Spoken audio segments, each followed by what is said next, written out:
Cricket খেলাটা একসময় ইতালির কাছে ছিল প্রায় অচেনা এক নাম।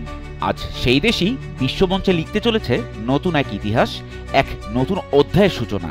ফুটবলের দেশ ইতালি এবার জায়গা করে নিল ক্রিকেটের বিশ্বমঞ্চে। প্রথমবারের মতো টি-20 বিশ্বকাপের 25তম দল হিসেবে নিজেদের নাম লিখিয়ে ঝড় তুলল বিশ্ব ক্রিকেটে।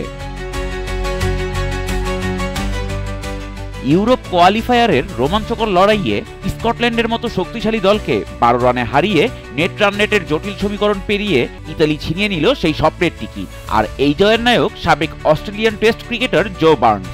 নিজের ইতালিয়ান শেকড় আর প্রয়াত ভাইয়ের স্মৃতিকে বুকে ধারণ করে 2024 সালে তিনি এই দলের দায়িত্ব নেন।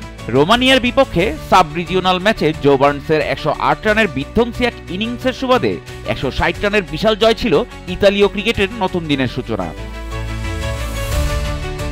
2026 সালে ভারত শ্রীলঙ্কায় অনুষ্ঠিত টি-20 ক্রিকেট বিশ্বকাপে ইতালি মাঠে নামবে তাদের নতুন এক স্বপ্ন পূরণের উদ্দেশ্যে। ইউরোপের ক্রিকেট ইতিহাসে নেদারল্যান্ডসের পর ইতালি এই ঐতিহাসিক মাইলফলক অর্জন করল।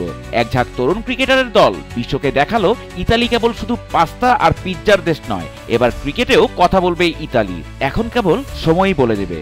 ফুটবলের আঙিনায় যেমন ইতালি বিশ্বজয়ী, ক্রিকেটেও কি তারা লিখবে নতুন ইতিহাস?